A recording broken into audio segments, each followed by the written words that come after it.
Elezea kidogo. Ni kitu gani ambacho unajutia ambacho ulimfanyia Kate? Kwa sababu alikuwa too innocent.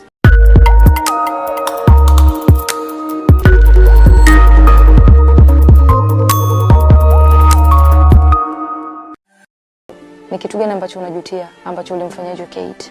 Kwa sababu alikuwa too innocent.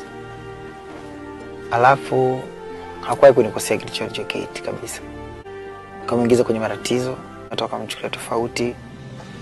Kuhisi haba kama sijui kamchukulia wema girlfriend wa boyfriend wake. Wajiko na mapenzi yangu mimi nimfuata mwenyewe kama tafuta mwenyewe.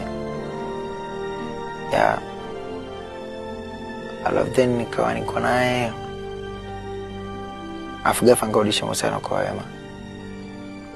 Sikujisikia vizuri afu still haikuwa nzuri yani.